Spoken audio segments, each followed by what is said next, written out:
Welcome back, everybody. It's time to get this head back on the 1750. Everything's ready to go. Or, I have all the pieces and parts. So the first thing's gonna be, I got the deck all cleaned up.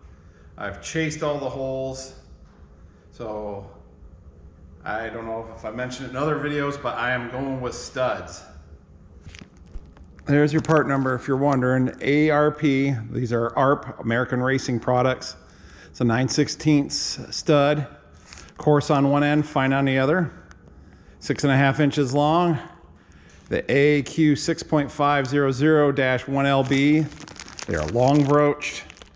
These are high performance studs. I actually got them off from Amazon though for a little over 15 bucks a piece.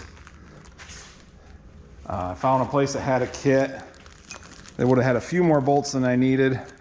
I think it was to convert a Cummins to these, but they wanted like 1,400 bucks or 11, I can't remember, but lots of money. So I got, let's see, 15 times 13. It's about a little over 200 bucks there in studs, and then all new nuts. So a lot less money. I think around 300 bucks altogether, somewhere in there for studs and nuts. So yeah, I've been cleaning on this. Got all the thread holes chased out.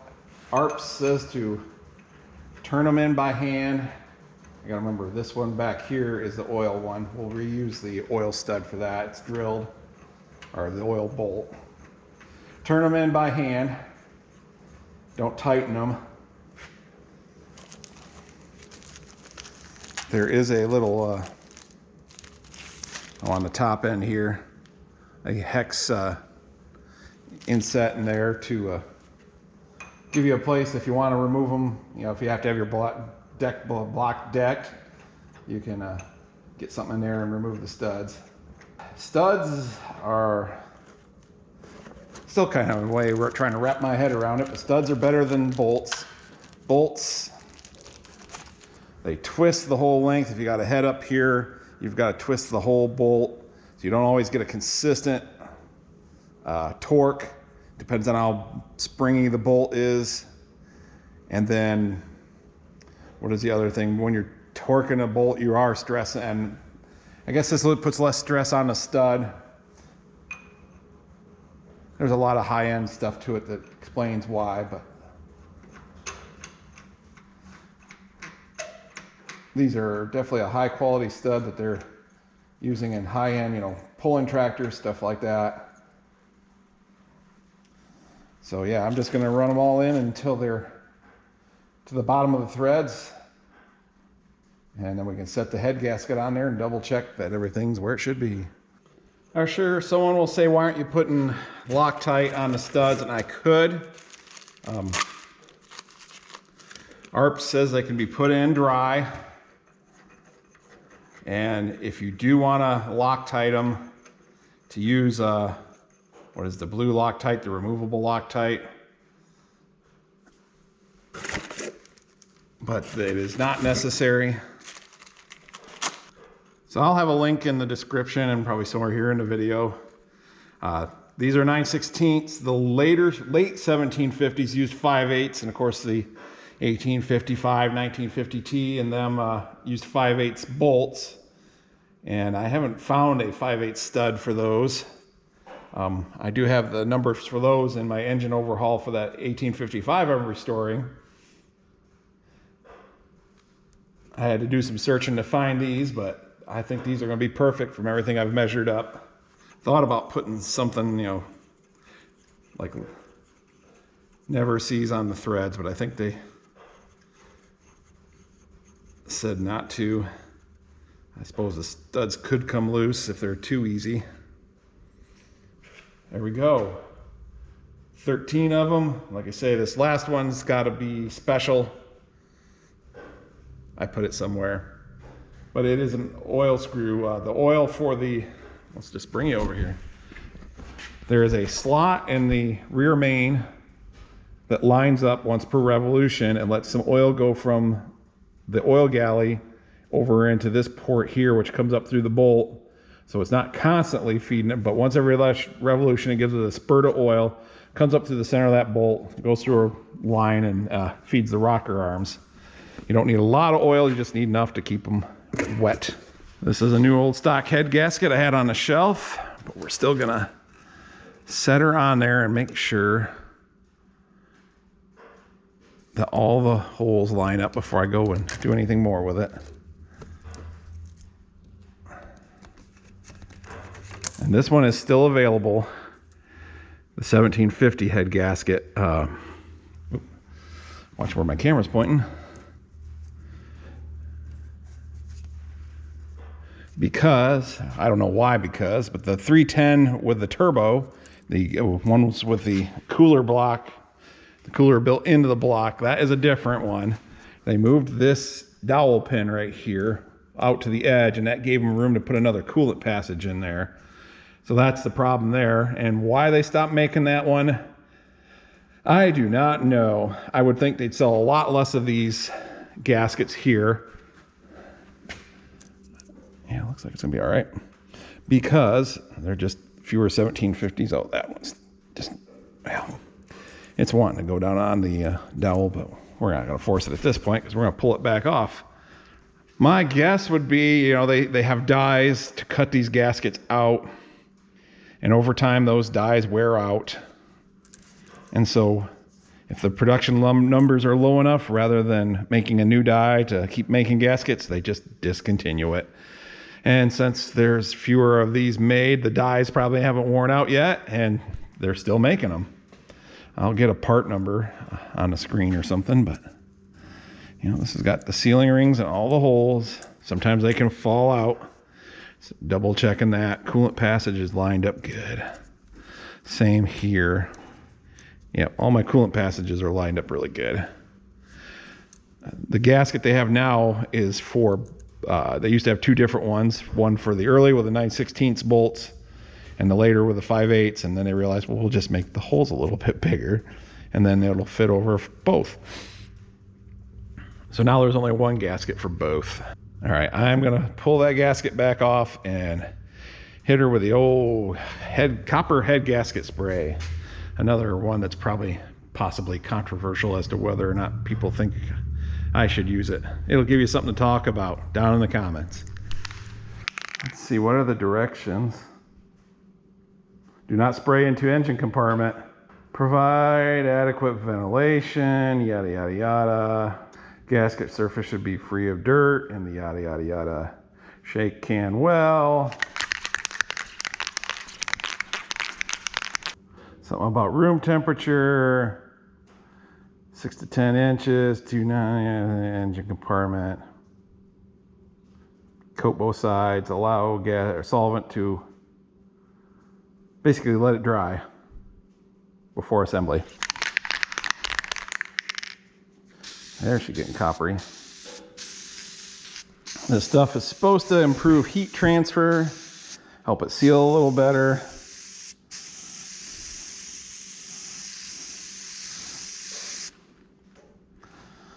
Is it absolutely necessary? No, a lot of these gaskets have stamped right on them, install dry. This is Permatex brand. You know, a friend that swears by, what is it, Indian Copperhead gasket sealant. Swears by that.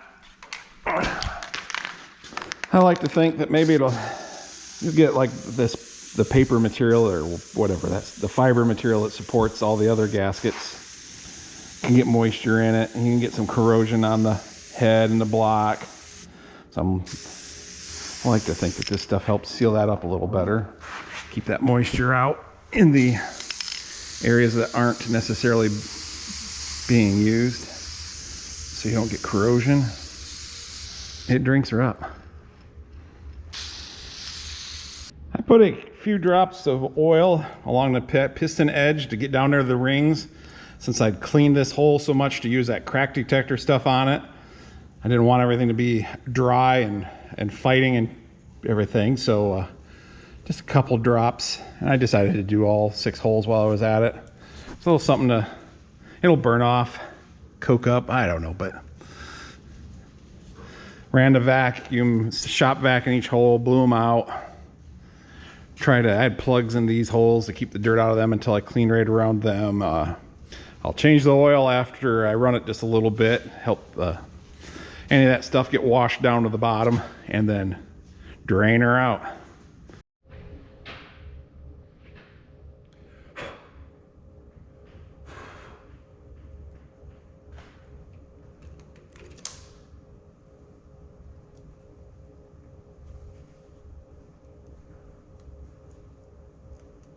There. A little tight on that dowel pin. It would work. There. Snug on that one too, but I guess that's all good. That's what lines it up. Oh, that looks good. Everything's clean. Just double checking. Nice thing about studs, they help line things up.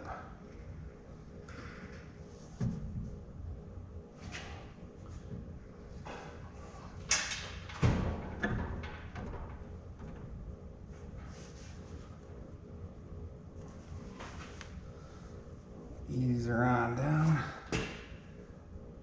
Do I have the right hole? No, I don't. That's the coolant hole, not the bolt hole. I want that hole.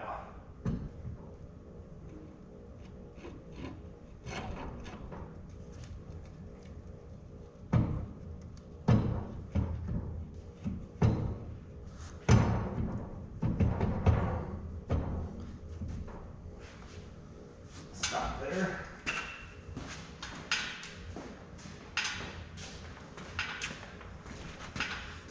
Make sure nothing's getting in its own way.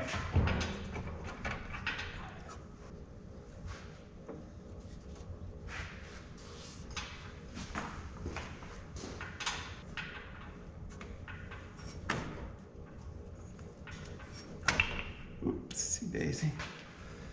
Get back on there. Getting those injector lines passed. Get this bypass hose started. Well, it's easy.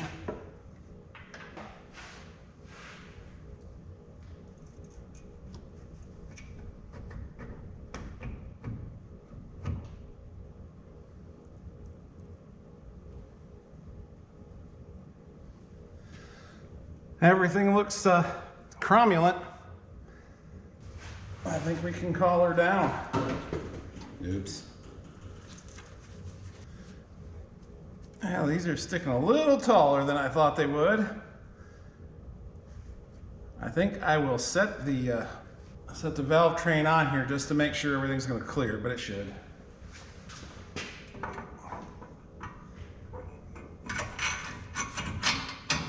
Oh yeah, lots of room. Yeah, nothing to worry about there. But better to check now. All right, I'll pull this valve train off and we can start doing some nuts. Of course, I got ARPS nuts to go with the ARPS studs. These are, they come in, well, they're a 9/16 fine thread, 11/16 12-point socket. There's a part number, 300-8335 is the 10-pack. Of course, I needed 13. And there's a 2-pack that's 300-8325. And I'll have one extra because they don't sell them individually. Sure, it's not worth their time. I also bought ARPS Ultra Torque Fastener Assembly Lubricant. And the idea is to put a little on the threads, but also a little on the face of the nut here, so that there's less resistance and you get an actual torque. You're trying to slightly stretch that stud so it's got a springing, or, you know, it's essentially a spring in its own way. And it's holding the head down. So you want to get a true torque so the lubricant helps eliminate any drag, or as much as it can. And then the other thing I was going to show is I did some looking online, and I'm going to run without washers because the flange on these bolts is actually, here's one of the original washers. I'm gonna have a bigger clamping surface. ARPS does have 9/16 washers that go with these. And from what I could see, of course they recommend them, but if you're going against a cast iron head like this, you don't need them. If you're going against aluminum, you definitely need them, because that washer kind of also acts like a bearing, and if the nut's turning against an aluminum head, it will kind of chew into the metal because the aluminum's softer. But that's not an issue here because we're going against cast iron. Let's see how much actually sticks through here. That was the other thing I thought, is if I put a washer on there, I could be yeah. See, the threads are just going to be even, which is great, but a washer is going to push it up, and I would have a little bit less thread engagement. So to me, I think it's more important to have that, especially since I have a cast iron head. Everything I read said it will not be an issue. Don't need to overdo it. A little bit on the stud, a little bit on the surface there.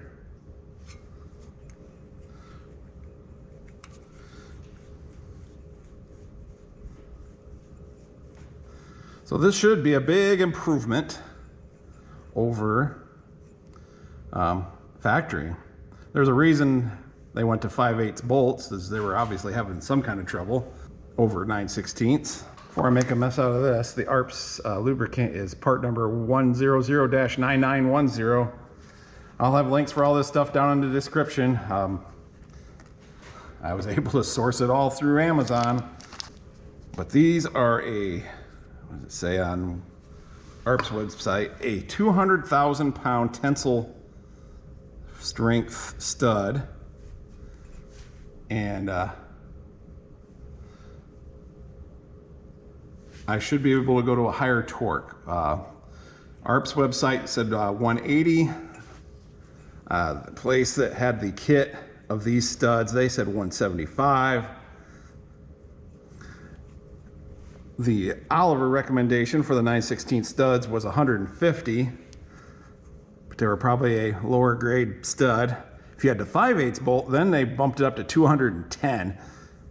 So there's, the gasket, the head, all that stuff can handle the higher torque. It's basically the limit of the bolt. So I think I'm gonna probably go for 175, and then if I go slightly over, not a big deal. One other weird thing is they say, and I can definitely understand on the oil hole, that's only 130, the oil bolt, because it's got a hole through the middle, so there's some metal missing out of it. But the two on each end, they recommend only torquing to 133 and then 150 on the rest. And it seems like someone told me one time what their logic was on that. So I don't know. I mean, that back there in that corner was where it was kind of leaking. I can also see from the tracks, from the pattern in the head, that it does look like these two had less torque to them than the rest of them did. What to do? I might bump the end ones up a little bit higher than 130, but even the 210s, I think they still, I'm sorry, the 310s with the 5/8 bolts, where they bumped the torque up to 210, they still had those outer ones down at 133, I think. And I remember seeing something about it, and now for the life of me, I can't remember. I'll have to do some digging. But I guess you don't need to watch me put on a bunch of nuts.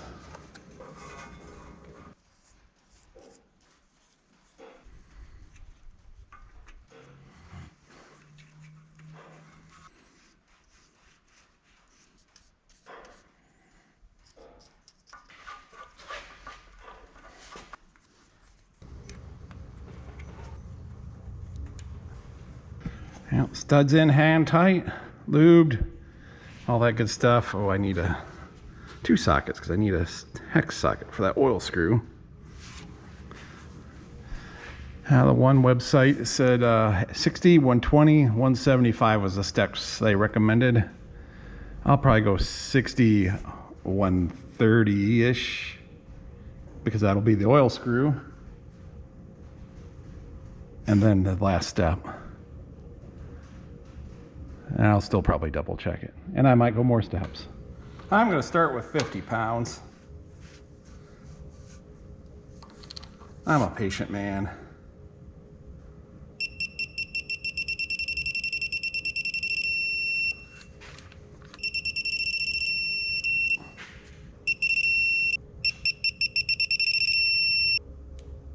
That was 50 and 90.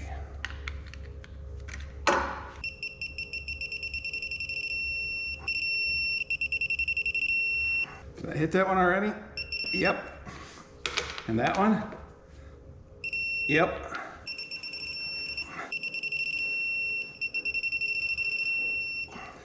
Take her up to 130. Let's do that. We can always double check the oil bolt after we're done. I do remember 210 was a lot on that 1855.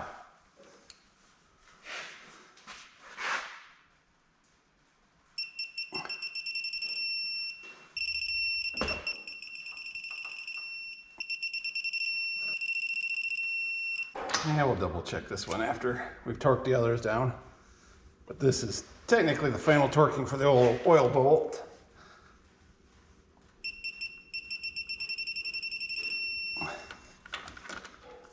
Hey, look, the fitting even came out facing the right way. We'll go to 175. Oh my. Now the highest this one goes is 147 and a half. But I've got a bigger one, so it didn't matter. We'll go to 147 and a half of what we got, and then we'll switch. And use only. Well, after doing that 1855 engine, I decided I needed a bigger gun. My clicker type will go up to about 210, but boy, the handle length and everything. So I got this set at 175.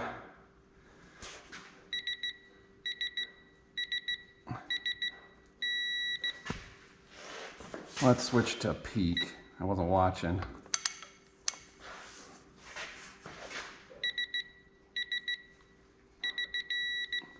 Okay, first time I've used this bigger one. So it doesn't accelerate the beeping as you get close. Basically just beep, beep, beep, beep, beep, beep. So helps to watch the screen.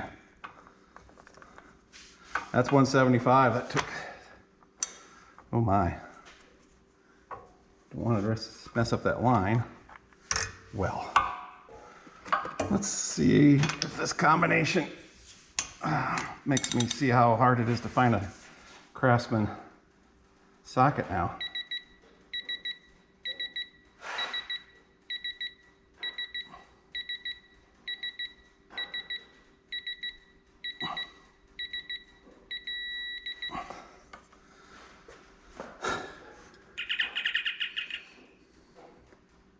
Will this one fit there? Mostly that T that was interfering on that one. Well, I would like to think this will make a difference on holding the head gasket. Maybe you can see.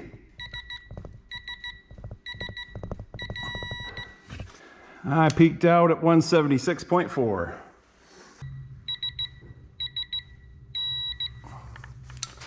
Oh, 175.7.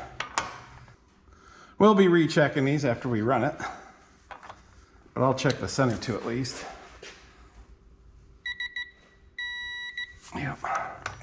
Make sure they didn't loosen up a little after the others got tighter. Doesn't look like it. All right, they are all torqued down, and I am winded. So I guess some valve train can go in next.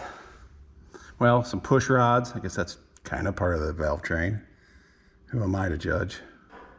Can at least get the top closed up before dinner.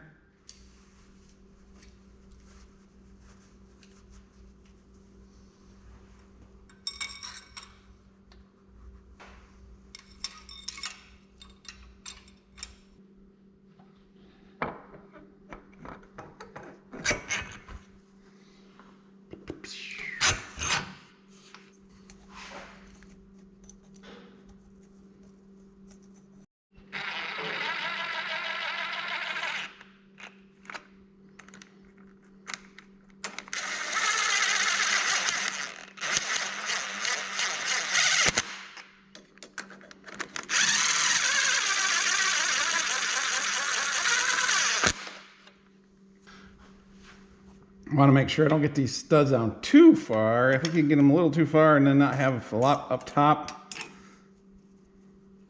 I also don't like to tighten one tower all at once. Put a bow on the shaft through there. Oop, that one popped in.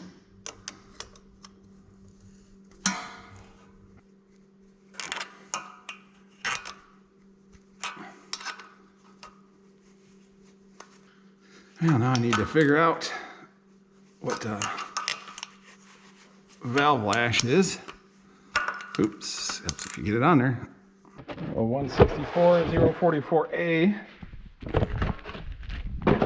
should be the right gasket. Let's hold it up there before we goop anything up and cry. So here's what we're gonna do. I like to use this 3M yellow weather strip adhesive to hold it on the cover so it don't wander on me.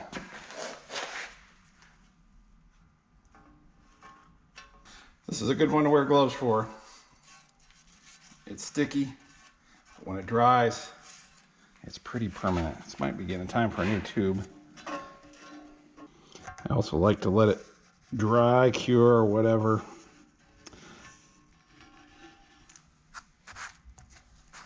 A little bit before putting the gasket on, or it won't dry, cure, or whatever. I spread it out thin enough, it's getting tacky already. Oh, I'll take the gloves off.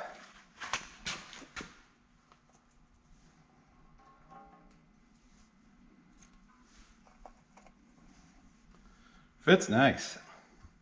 We'll let that set up. We're only going to do one side because I have to pull the valve cover off to readjust or retorque the head and readjust the valves after it's run.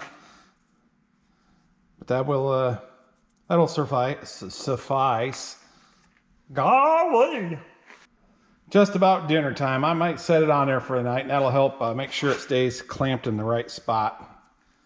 I won't have to tighten the bolts down. The weight of the lid will be enough to do that. I'll probably have to readjust the brass fitting because it looks like it's already clocked just a little farther. That might be started. Make sure it's not touching anything. We'll have to pull that back off to retorque the rear oil bolt anyways.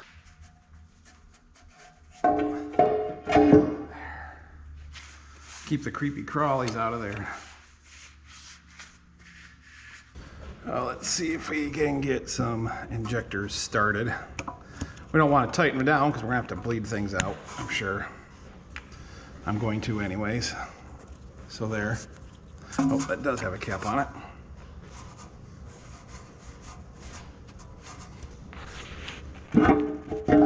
Ah, yeah, that was nice. Oh! You guys got in the way.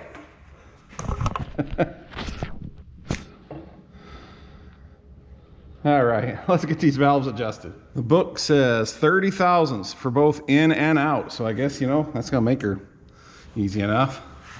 So all we gotta do is find one that's on top. There, number 4 is switching. So that means number 4 just came up on top, which if I remember right, it was pretty close. So that means number 3 is on TDC. We just stick our feeler in here. Just a hair tight. Not too bad. Probably something I can live with. It's gonna get retorqued and rechecked.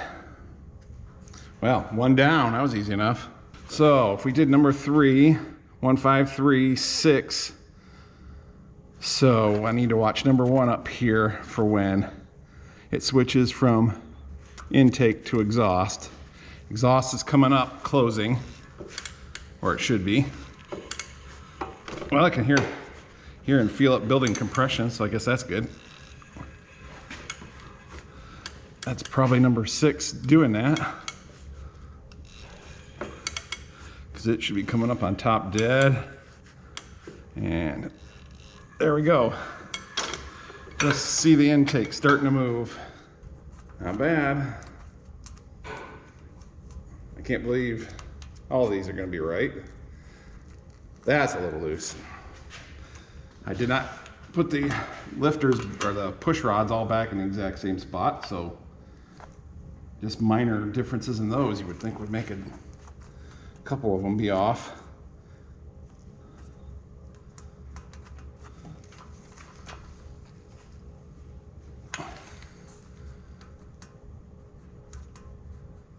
That's good. 6-2, so I need to watch number 5. She's making compression. Oop, okay, 5 just switched. So we just shove the feeler in here somewhere. That one might be tight. Yeah, oh, there we go.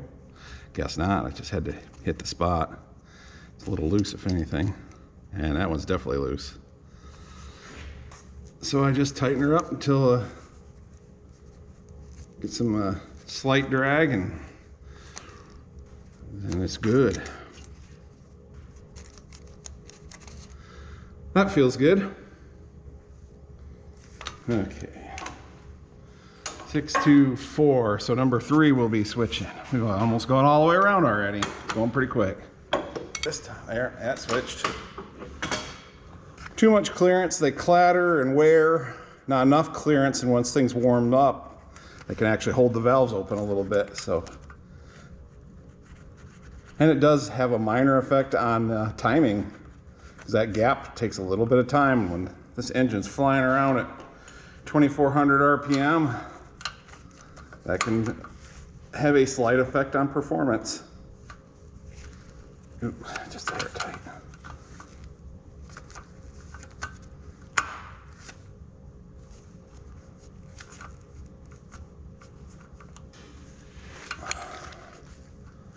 That feels better. Did 4, 6, 2, 4, 1, 5. So we should be doing, watching number 6 back here. Ooh, like that. There. It's basically at top dead center.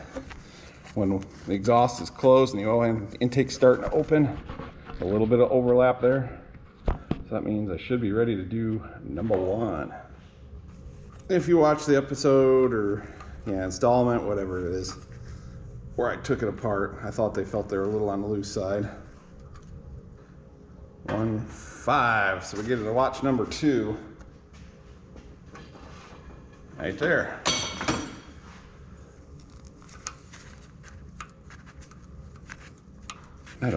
That feels good. And this one. Now that one's tight. Okay, now it's a little loose.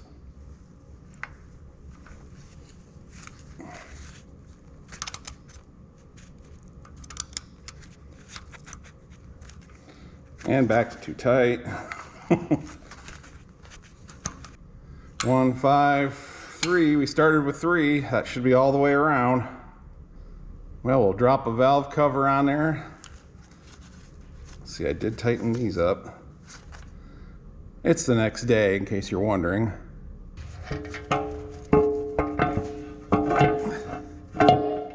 Then I can try to remember, where did I put the nuts? There we go. Don't have to tighten this much, because it's coming back off. But we don't need oil seeping out either. I've said it in other videos, probably one of the biggest crimes people do is reefing on these valve cover nuts. For a while, Oliver had cast iron, I think, but they had pressed steel ones, and guys were just distorting them so they wouldn't seal. Then they switched to cast iron, and guys were cranking them down so much the valve cover would crack. So I guess there's just no solution for stupidity. That'll be good enough. That'll do, pig. That'll do. All right, we got lots of things to put on yet. Let's get this out of the way. So I think we'll kind of work our way up from the bottom. I got new cooler line hoses for the hydraulic, oil resistant line definitely had been seeping, and as you can see, that stuff is looking pretty jank. I'm pretty sure it's the original. There's still some green paint on it in spots. So it was definitely time for that to be replaced. Probably averted a disaster there. In case you haven't been following this saga, I replaced all the hoses prior to pulling the head off, just to make sure one of them wasn't sucking air in that way somehow. Rebuilt the water pump. You know, just trying to eliminate the easy stuff before I go start pulling the head off and looking for things that aren't there. My head might be getting cut off, who knows. You can't hire good camera people these days. I think it's settling. Is it settling? It's unsettling. Guess it's not too bad. We'll tip you back up a little. 5/8 bolt works great for capping off these lines while you're working on other stuff. Same with the hydraulic lines. Those are 1/2 inch, but stuff a 1/2 inch bolt in them. Tighten the clamp back down and you're good for the time being. Got to be long enough to have a shoulder, so you got something good to seal against. I should probably get that fuel line on that wraps around the block before I get too many other things in the way. I think I'll do that next. Note to self.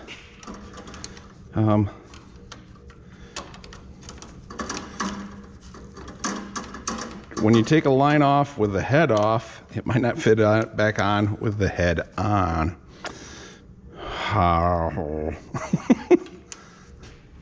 Well, it was a struggle, but I had to, which they were already loose, loosen up the injector line for number 4, take this bolt off here for the bracket. Between that and some twisting and some finagling, I got her in there.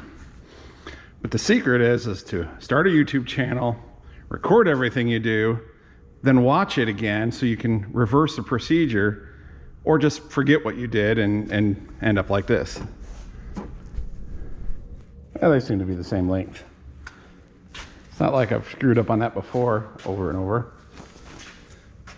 Oh, yep, there's the first mess. That helps lubricate the ends so they slide on easier.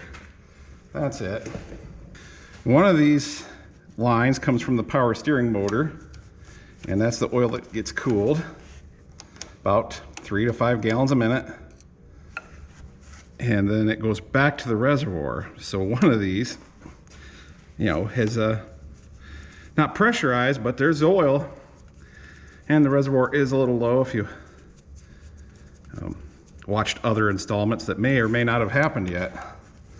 Let's get this stuff out of the way, and then try to slide her in as fast as possible. We'll also put Ross's pan of sadness under there, in case I make a mess. So, I'm not going to redo this. I had the GoPro on and push the button to turn it on, and sometimes that confuses my meager brain into thinking I started recording. Okay, I also have to watch what words I say around this device, or it might, you know, suddenly stop doing things. But so I made a mess, a slight mess, and while I was tightening these nuts down, I gave a shout out to more dogs that watch YouTube.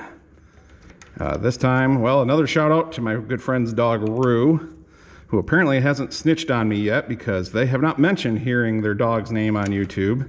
So we know the humans ain't watching, even if the dog is. And we'll give a shout out to Bear, my father-in-law's dog, who will probably notice because he always watches with my father-in-law if he's paying attention. Bear's kind of special, but we love him. All right, I think that's good. That should keep the oil in the right places. I bought these stainless steel hose clamps off from Amazon. I can put a link up somewhere right over there. But I so far like them. They're supposed to be heavy duty. They have a rolled edge so they don't cut into the hose as much. And they're all 5/16 nuts, so you don't have to have a different size nut driver, no matter which size they were. Everything else I was finding was metric. And you know, the hose don't really care, but I do. I don't want to have to grab several different tools to do the same job. So I thought it was pretty good value. So if you're looking for some, you can click on the link. It doesn't cost you any extra, but I do get a little commission off from any that are sold. So you can help me out that way if you want. If not, buy them where you usually get them. Here's where we're at. The radiator is in. All the hoses are tightened. That's in, basically the whole cooling system should be sealed up now. So I probably might as well fill it up and, you know, listen for drips. But it can be like gurgling through while I'm doing other stuff. I'll put the air cleaner back on. And I'll set the fuel tank in. Put a couple gallons in it. It's probably the easiest way. They're actually mounted on a rod, so you can tip them up. Thought about that, but I thought for as much as I'm going to be doing, I'll just pull it right out.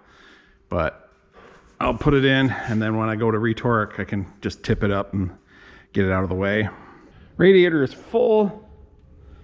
No signs of any seepage or drips, anything bad at the moment. So that's good. We can keep working forward. Maybe I can get her fired up yet today, warmed up. There is fuel in the tank, and other things are in place, and I've cleaned up around here. So I am trying to make sure there's no air in the system. And so far, no bubbles have been coming out. Because the line coming from the tank, it shouldn't have gotten fully drained, but it had some come out of it. But that stuff might have bubbled back into the tank. But the line that wraps around over to the injection pump, that was off, so that is empty. So I guess we're gonna say that's okay. We'll go around to the other side. It's as bled as it's gonna get without cranking it over. I've still got the injectors loose. The fuel lines should be full, but I'm gonna run it just a little bit, make sure they're bled out. That might help flush off any dirt or something that might be near the fittings. And other than that, I have topped off the hydraulic. Hydropower is good. Engine oil is good. Radiator's full. So we got two things to hopefully work right here. We've got my Power Beyond loader set up that hopefully works right and doesn't leak. We've got this head gasket that hopefully works right and doesn't leak. But if you're wondering if that loader valve was going to be in the way of the engine, that's a big negative. Ghost Rider gonna be just fine. The other thing is, take those two bolts out, slide it up out, set it out of the way. Nothing to it. Let's see, some things are still not on there. The manifold preheater solenoid, I've got the cable that goes to that over here and taped off. And just stuff that'd have to come back off again for me to retorque the head. I can't run an engine without an air filter. There's just some gene in my makeup that says no, you can't do that. And let's see. I think she's good to go. Temperature sending unit is hooked up. What we are watching for, what was happening before, is the temperature would start to come up, and then all of a sudden it would go back down, and pretty much down to the bottom. What was happening is the air that was getting in the system was getting pushed in here, and eventually enough to get, this is the cooler circuit for the hydropower. It would get full of enough air that it would airlock, and so then there was nothing circulating through there, and there was nothing but air here. And so then the temperature dropped off because the sensor couldn't pick up the temperature of the air. So, you know, essentially if it works its way up to normal, we should be good. Okay, round one is bleeding those injectors, the injector lines. So she's not gonna be starting, or if it does, wow. This shouldn't take long because like I say, I think the rest of the system's good. And watching for sparks.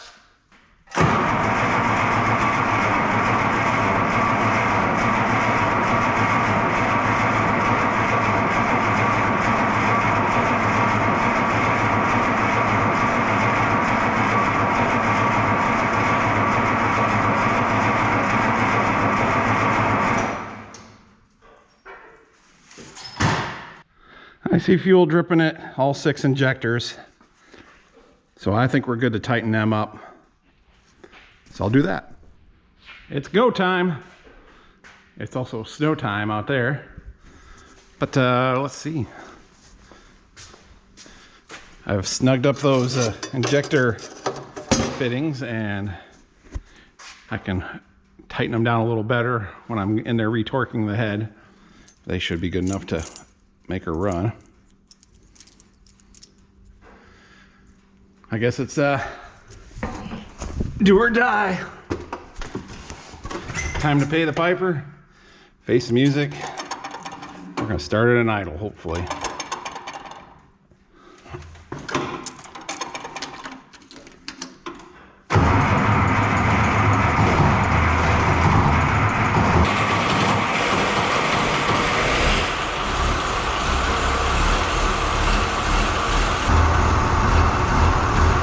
We have oil pressure.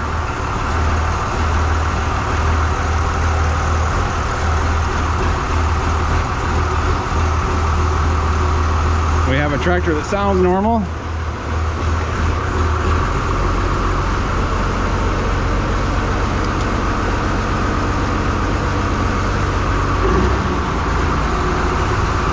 We've got steering, but the 3-point ain't coming up yet.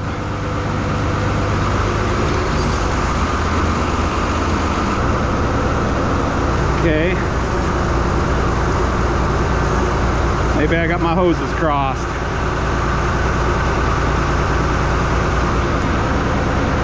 And it's returning to sump because I can tell I got pressure at the loader valve.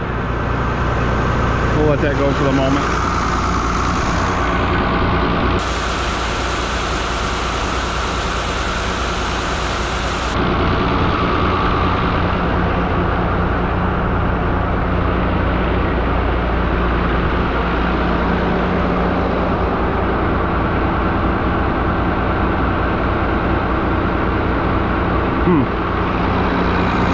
Let's see.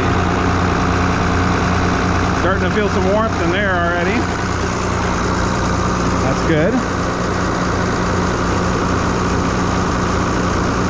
All good signs. Good signs.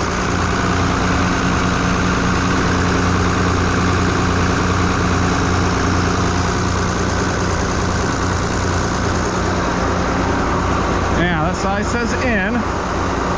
Pretty sure I got that right. Out, bypass. Maybe I got these two backwards.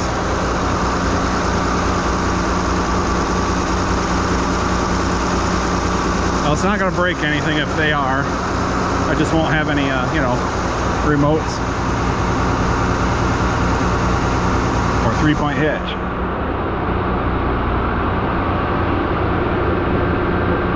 Yeah, those act dead. Well, if the hydraulics start warming up, I'll be able to tell which one's returning.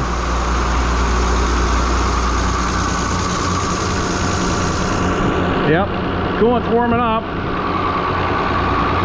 The room's filling up. Let me open the door a little more.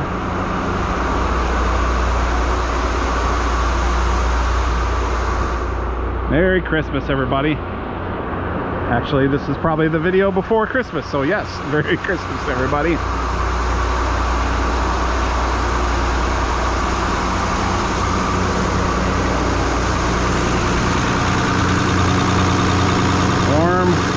Warm.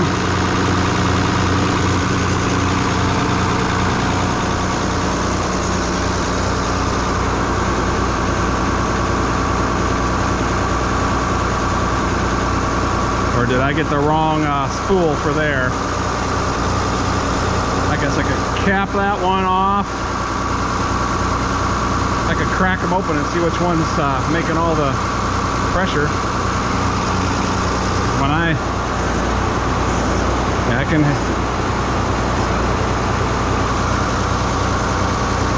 can tell it's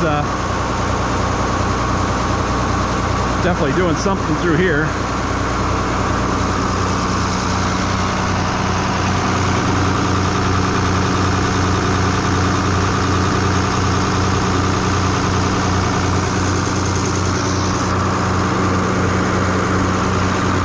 Come on, baby, warm up.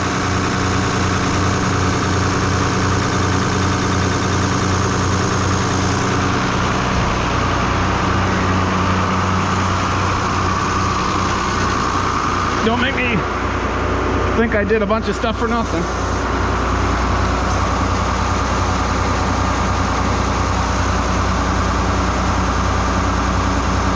Starting to come up. I'm not liking what I'm seeing.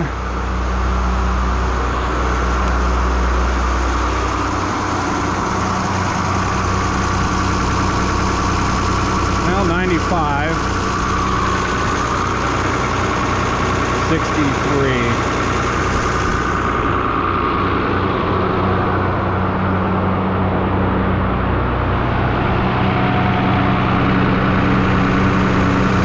Starting to feel cold. Son of a...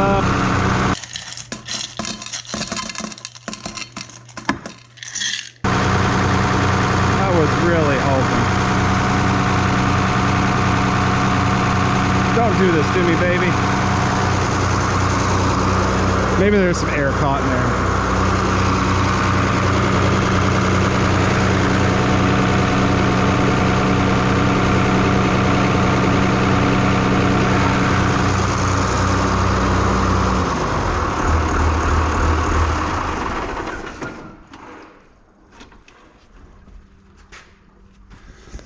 Let me get my nut driver, but it ain't looking good.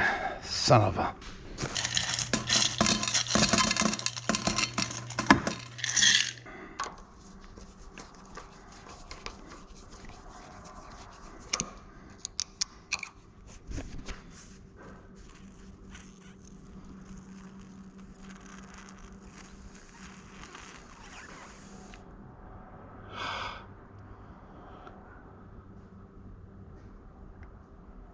That ain't good. That's what she was doing before.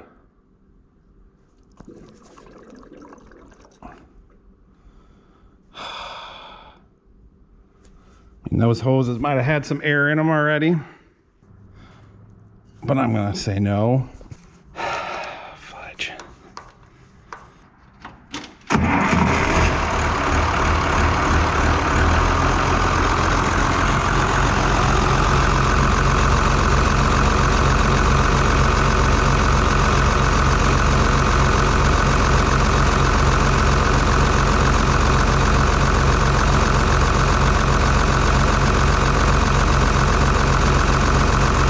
Getting warm now, it's circulating.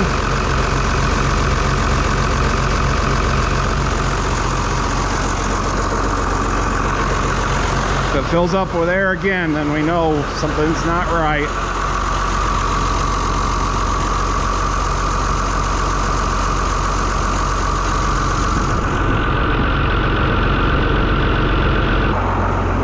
And she's coming up. I think it's happening again.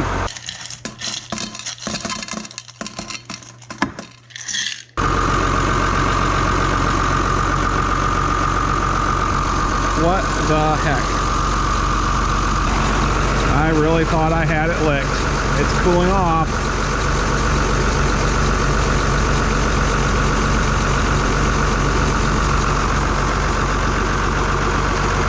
Probably should have had the head sent in, or sent the head in, had that pressure checked. If it tested all right, then probably got to figure a cracked sleeve.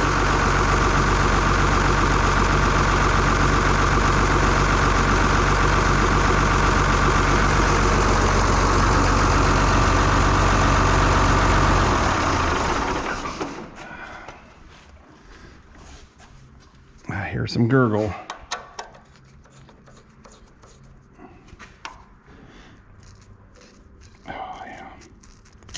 Yep. Damn it.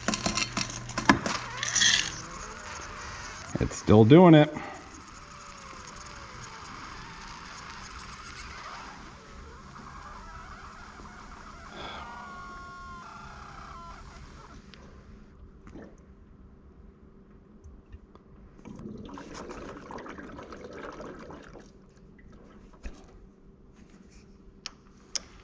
What the heck? Well, this is going to be a Ross episode. There is much sadness.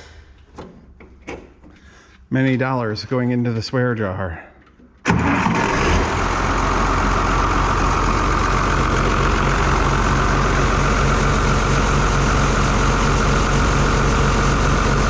Okay, she's circulating again. Thermostat hasn't opened up. If you're wondering, maybe that cooler circuit, I did bypass that before and it still got air in it, so it's not that heat exchanger or the hoses. Water pump's been rebuilt. She's cooling off again.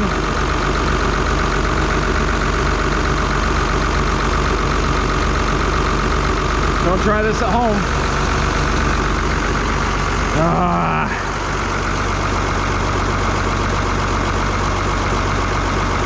That is very disappointing. There, yeah. I probably should, yeah, like I say, ifs and buts or candy and nuts, every day'd be Christmas. I could have set the head in, I could have torn the block down and found out nothing was wrong, and it was just a head gasket.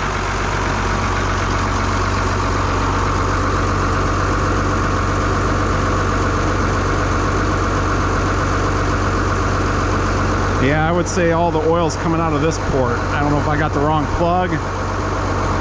This one's slightly warmer than this one, which this one's returning to. This one's returning to the dump. So maybe that switches them around. And I just need to switch them around. All right. Well, I switched these two hoses. And I bled the air out again. Oh man, some Christmas present, huh? Well, I rolled the dice and I come up with craps. All right, let's sure I didn't trick myself into putting it in here.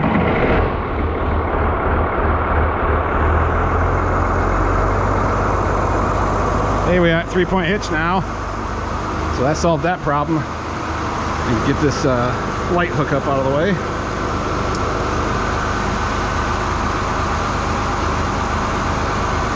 Misses the hoses all right. So that solved that problem. Wish it was just as simple for the other.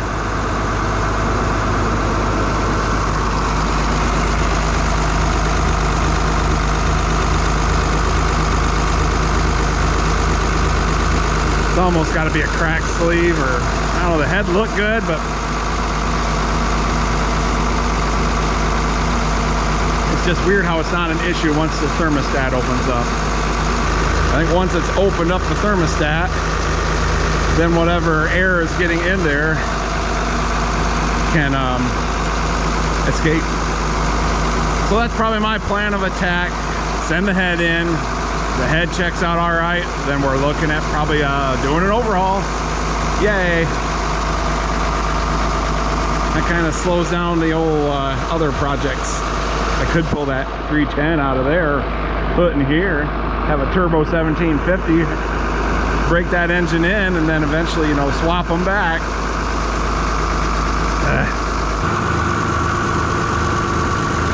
Water pump shows 123. 120 on the block, 110 at the thermostat, 83 above the thermostat.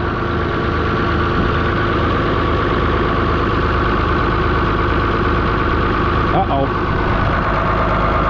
We have bubbles.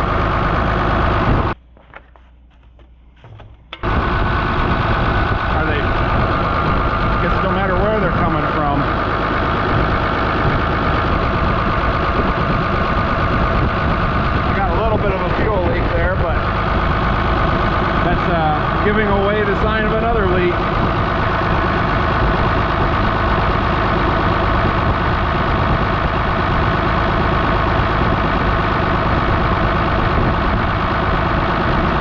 It's probably that number 5 sleeve that I checked out and didn't check out good enough. And I got a little fuel coming from up front here. I say, I didn't get those injector knots tightened down the best.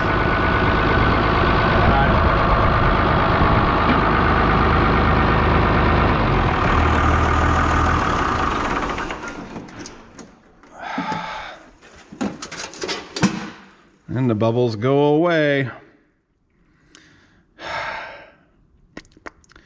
It's something right in there between 4 and 5. Seems to be where the bubbles are the worst. Hope it ain't a cracked block. Let's bleed that out. But I think we're looking at an overhaul. I've got a set of pistons and sleeves.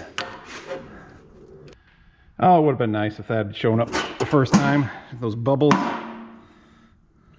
But, you know, I didn't have a fuel leak there. Here we go. Let's fire her up. See how quick she bubbles.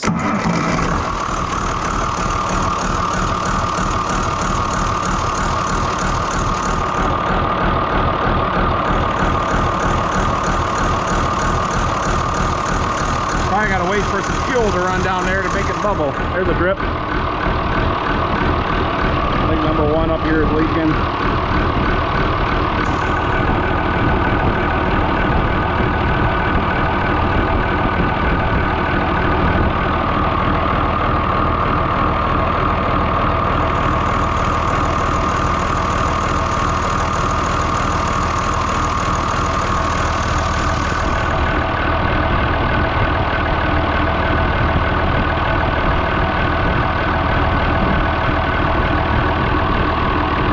The evidence of the water being a number 5 should have been enough to tip me off, but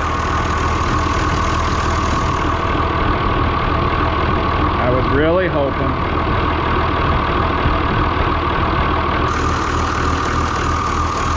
Oh, sadness. All right, exhaust is clearing up.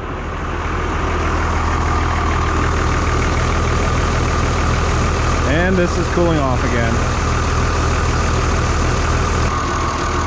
That was an expensive diagnostic, but not really, because other than the head studs, which I'll still use, I had all the parts.